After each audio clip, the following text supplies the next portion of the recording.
comme si même les arbres attendaient de voir comment la poussière allait retomber. Seth Olmsted reprit ses habitudes. Un regard prudent toutefois tourné vers Mapolo, le cottage désormais clos et silencieux. Les agents sont venus et repartis. L'inspecteur Craddock fit sa dernière visite 2 matins après les aveux, emportant avec lui un paquet de preuves scellées et une expression lasse qui trahissait de longues heures et des nuits agitées. Le village, bien sûr, avait beaucoup à dire. Certains parlaient de Madame Greaves avec incrédulité. C'est comment une femme aussi élégante, si parfaitement posée, pouvait l'être capable d'une telle chose. D'autres, plus cyniques, murmuraient qu'ils avaient toujours soupçonné chez elle quelque chose de londonien, et que rien de bon ne sortait jamais des femmes voilées et secrètes. Mais pour Miss Marple, l'affaire n'était pas encore tout à fait close. Bien que le meurtrier ait été arrêté et le mobile établi, certains détails subsistent, des fragments d'émotion et des fils de culpabilité flous, qui méritaient encore leur juste place. Miss Marple ne recherchait pas seulement la justice mais la compréhension, car d'après son expérience, la justice était froide et définitive, mais la compréhension rendait la paix possible. Le dimanche après-midi, Miss Marple retourna à Croswick Hall. L'air était chaud pour la saison, les arbres prenaient une teinte ambrée, les feuilles tombaient sur l'allée de gravier, tel de police rappel du temps qui passe. Lady Alberton l'accueillit dans le salon des roses, où les fenêtres encadraient les derniers rayons du soleil d'automne et où un feu crépitait dans l'âtre. Elle paraissait plus petite, non pas diminuée, mais plus calme, comme si les révélations de la semaine passée lui avaient laissé moins d'illusions et plus de solitude. « Thomas est venu, dit-elle simplement. Cette voix, celle de Brutois Salbo, répondit Miss Marple. Ce n'est pas tous les jours qu'un village découvre un meurtre né de secrets de famille et de registres oubliés. Cette voix, celle de Beaurécourt, it rendiment triste, un sourire lasse pour rien ne reste oublié à jamais. N'est-ce pas? Cette voix, celle rit à jamais. N'est-ce pas? Cette voix, celle rit à jamais. N'est-ce pas, celle rit à jamais? Pas quand il s'agit du cœur. Cette voix, celle Jalboria. Lady Alberton prit une petite boîte en bois sur la table d'appoint et l'ouvrit, en sortant une photographie. Elle était vieille, sépia tondeau, les bords légèrement recourbés. On y voyait 2 hommes debout près d'un navire à quai, l'un en uniforme de marine, l'autre en manteau de marchand. Entre eux se tenait une jeune femme au sourire timide et aux yeux que l'appareil avait captés au moment même où il jetait un coup d'œil de côté. « Mon mari et son père, » dit Lady Alberton, et Clara Monberry, la mère de Gilles. Elle était très belle, murmura Miss Marple. « Oui, et pas du tout ce que nous croyons. Le scandale, voyez-vous, n'était pas sa grossesse, c'était qu'elle refusait d'en avoir honte. Elle était partie à ses propres conditions. Gilles est né en France, mais il avait toujours en lui ce désir ardent d'être vu, d'être nommé. » Miss Marple hocha la tête, et pourtant à son retour il trouva la porte close. Lady Alberton détourna le regard. « J'aurais pu l'accueillir, mais je ne l'ai pas fait. Je suppose que c'est ce que je porterai. » Miss Marple reste silencieuse. Elle connaissait trop bien le poids des non-dits. Lady Alberton poursuivit, la voix plus douce maintenant. Il avait un jour laissé un mot dans mon bureau. Une seule ligne. Le sang ne fait pas de famille. Mais le silence nous rend étrangers. Cette voix, celle Boria Jalbo. Le moment. Je l'ai trouvé présomptueux. Cette voix, celle Boria Jalboris. Faites voix Jalboria. Olshana 4 heures. Dehors, le monde continuait de tourner. Un garçon passe le portail à toute vitesse à vélo, son écharpe flottant comme un fanion. Quelque part en bas de la colline, les cloches de l'église se mirent à sonner, non pas pour un mariage ou des funérailles cette fois, Mais pour les vêpres, pensez-vous? Demanda soudain Lady Alberton. Cette voix Elborillage Elbory. Oui, Faites voix Elborillage Elbory. oui, Shalomovitch. Cette voix Elbory. Oui, Shalomovitch. Dit-elle. Mais ils s'adoucissent. Les arêtes vives du souvenir ont tendance à s'arrondir avec le temps. Et dans les années à venir, on parlera de Madame Greaves non pas comme d'une meurtrière, mais comme d'une femme qui a jadis gardé trop de secrets. C'est, je crois, tout ce que nous pouvons espérer. Plus tard, alors qu'elle rentrait chez elle par le chemin, le ciel était d'un or pâle et les ombres s'étendaient sur toute la longueur du chemin. Un vent charriait le parfum des chrysanthèmes tardifs et ramena les pages de ses souvenirs au silence. Dans son cottage, Miss Marple posa la bouilloire sur le feu et retourna s'asseoir dans son fauteuil préféré. Elle reprit son tricot, sans toutefois se remettre immédiatement au travail. Au lieu de cela, elle fixa un long moment le petit objet sur la cheminée, un marque-page en laiton terni, le bord brûlé, récupéré des débris du feu de la véranda. Il avait la forme d'un crocus safran, brillant, amérin, précieux. Elle pensa à Gilles Montberry et cette voix.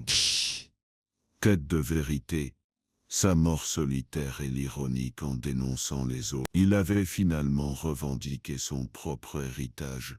Elle pensa à Madame Greaves, cette voix trop raffinée pour mendier, trop effrayée pour fuir cette voix qui a toutes les années qu'elle avait vécues derrière son voile de bienséance, ignorant que le passé a le don de frapper poliment, et ignorant ensuite l'idée d'entrer par la porte de derrière. Elle pensa à Lady Alberton, fière et obstinée, vidée par la conscience que le silence lui avait coûté plus cher que le scandale. Puis, enfin elle sourit, car elle avait déjà tout vu, dans les mariages et les associations de veuves, chez les anciens camarades de classe et les comités paroissiaux, jusqu'où l'on pouvait aller pour préserver une image. Et combien de fois lorsque la vérité était enfin connue, elle était plus petite et plus triste qu'on ne l'aurait imaginé. Elle reprit son tricot, clic, clic. Les aiguilles bougeaient avec une certitude tranquille. Dehors le vent murmurait à travers les haies, apportant le doux écho d'un village se repliant sur lui-même. Le meurtre avait été résolu. Mais la nature humaine, c'était Miss Marple le savait. Un mystère jamais complètement élucidé.